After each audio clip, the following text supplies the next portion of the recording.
The morning sun glinted off Willow Lake like shards of broken glass. But the piece shattered the instant Victoria Langford burst out of her sprawling glass-and-steel house in her pink silk robe, slippers sinking into the dew-soaked grass. She charged straight at the crew driving steel posts through what used to be her perfect English rose garden. Petals scattered like blood in the wind as she screamed threats. Sheriff, HOA, governor, even God himself. Her husband, Richard, in striped pajama pants, tried to yank her back, muttering, "Honey, they're filming this." But she was already climbing the chain link, nails snapping, mascara running in dark rivers down her Botox-smooth cheeks. I stood by my new no trespassing sign, sipping black coffee from a chipped mug, watching the meltdown unfold. The 6-foot cedar fence was going up exactly 1 inch inside my property line, slicing her $1 million backyard in half. I triple-checked the deed. It was all legal, and I wasn't finished yet. My name's Tom Harlan. I'm 54, spent 32 years turning wrenches in a Detroit auto shop until 3 herniated discs ended that chapter. My wife, Ellen, fights rheumatoid arthritis, the kind that makes every sunrise feel like walking on broken bottles. Doctors said gentle water exercise was her best chance to stay out of a wheelchair. So we saved every nickel for 15 years. Generic cereal, a rattling old Ford pickup, no vacations while friends posted lake selfies. All for 1.2 acres of quiet shoreline on Willow Lake, northern Michigan. Our little cabin was nothing fancy compared to the mansions around us, but those 200 feet of clean water were gold. Then we met Victoria Langford. She owned the glass palace next door, $1.8 million of modern arrogance jutting over the lake like it owned the view. Inherited wealth, married to Richard, who ran the township's zoning board and treated the water like his private yacht club. For 12 years, while the previous owner, a Chicago absentee landlord, ignored the place, Victoria had claimed our shoreline as her own. Private dock, jet skis, pontoon parties with catered lobster. Day 1 after we moved in, I was repairing our weather dock when her heels clicked down the boards like gunshots. "This is an established recreational easement," she announced, waving papers that reeked of fresh ink and entitlement. "You can't block community lake access." Community access on my private deed? I'd bled for those papers. They were beautiful forgeries on township letterhead.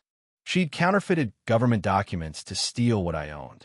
"Ma'am, this is my dock, my shoreline, my land." Her face went from country club polite to ice in 2 seconds flat. "We'll see about that." 20 minutes later, Sheriff Daniels pulled up, her golf buddy and barbecue regular. She had tears ready, sobbing about how I'd threatened her safety and violated established community agreements. Daniels looked at me like I'd spit in his coffee. "Tom, maybe you folks can work this out neighborly. No need for lawyers over a little dock space." A little dock space I'd saved 15 years to own. But Victoria was just warming up. Code violations arrived like junk mail. Unapproved dock repairs, illegal fire pit for Ellen's evening therapy. Even my mailbox was suddenly the wrong height. Every permit I filed vanished into thin air while hers sailed through. Amazing how fast government moves when your husband signs the approvals. The whisper campaign followed. We were lowering property values with our trailer park modifications. The wrong element for a family-oriented lake community. Translation: not rich enough. The breaking point came on the 4th of July. I was helping Ellen into the water for her therapy when music blasted from our own shoreline. 20 of Victoria's friends were drinking champagne and eating lobster on a buffet table they'd set up on my property. When I asked them to leave, Victoria stood with her wine glass and announced to the crowd, "Everyone, this is the unstable neighbor I warned you about. Probably dangerous." Humiliation burned worse than the summer sun. That's when I realized this wasn't about sharing access. It was about Victoria believing everything she could see belonged to her, and my modest dream was in the way. I popped the hood on her operation. 3 days at the county courthouse, stale coffee, and dusty records. Turns out her dock extended 15 feet into public water without permits. Boat lift in fish habitat, illegal underwater lights. Better yet, an old survey mistake. Her pool deck, outdoor kitchen, and prize roses sat 25 feet onto my land. The surveyor's stakes went in while she watched from her kitchen window. Her face drained of color. I filed complaints with the DNR that afternoon. GPS photos, measurements, the works.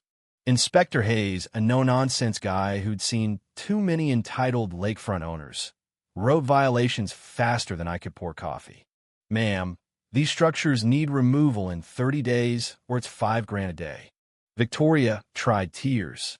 Hayes wasn't buying. Should have pulled permits before building. Money for lawyers, but not for rules. She stormed the next township meeting, voice cracking with fake outrage.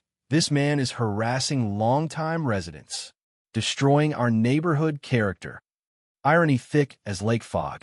Then the real twist, she tried buying the old Camp Pine Ridge property north of mine. 3 acres controlling main lake boat access, through a shell company tied to her attorney. She wanted to choke my access and force a cheap sale. My brother-in-law, Mike, a Detroit real estate flipper, tipped me off, check for right of first refusal in the old deeds. Sure enough, 1960s developer clauses gave neighbors first dibs on adjoining parcels. I exercised it, outbid her shell by $1, $125,001, financed with my truck, tools, and every favor owed. That purchase brought more.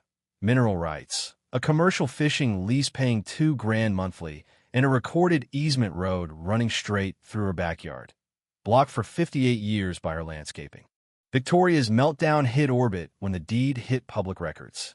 She protested with paid college kids holding Save Our Lake signs, trampling gardens, leaving trash.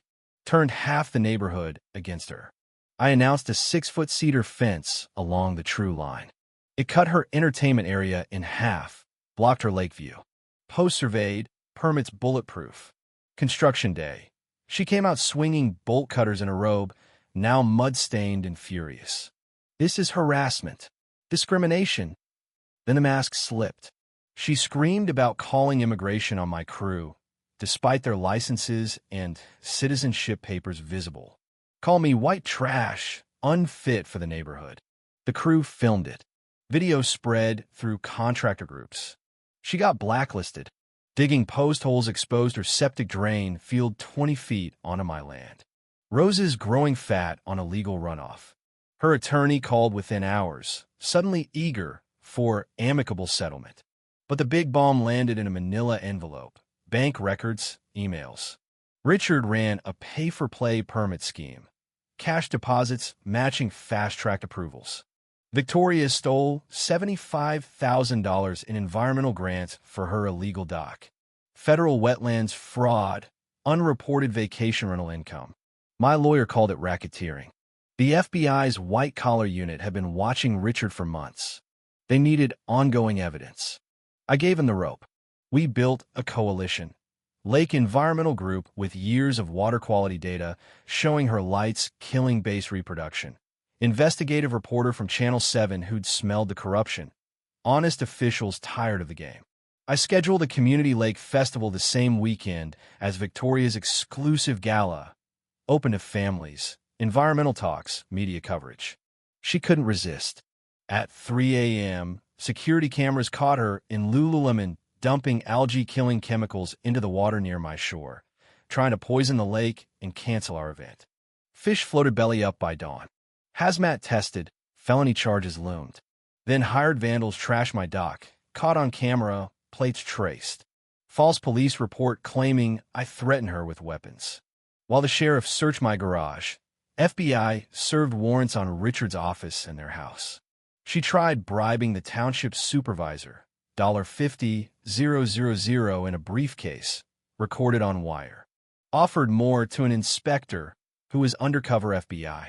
Her gala, 200 guests in tuxes, jazz band. FBI arrived mid-toast. Richard led away in cuffs.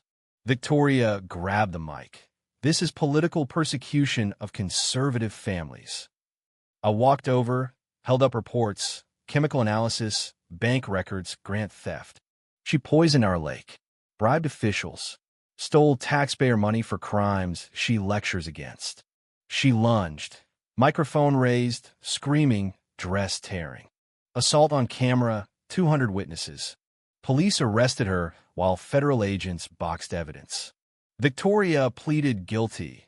Environmental terrorism, corruption, conspiracy, civil rights violations. 18 months federal prison. 3 years probation.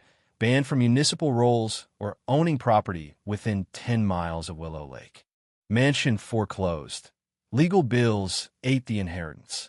Richard got 3 years, lost pension, now stocks shelves at a big box store 2 counties over. Our civil suit settled for $250,000 plus permanent injunction, barring her from abusing official power. Voters recalled the crooked commissioner. New transparency rules followed. We turned the 3 acres into Ellen's Haven. Accessible therapy pools, youth fishing programs, adaptive swimming for disabled folks across 4 counties. Ellen teaches classes now. Pain eased, laughing again. Fish returned, water cleared, wildlife thrived. The lake serves hundreds of families who know real protection comes from ordinary people, not entitled bullies performing conservation theater while breaking every rule. Justice isn't always sweet revenge. It's better when it rebuilds what was broken. What do you think? In a world full of injustice and power plays, when is standing your ground justified, even if it means a long, ugly fight? Have you ever faced a bully with connections who thought the rules didn't apply? Drop your thoughts in the comments, especially on where the line is between self-defense and escalation, or whether violence, even just the threat of it, ever solves anything. I read everyone and reply when I can. Share your story. Maybe someone else needs to know they're not alone.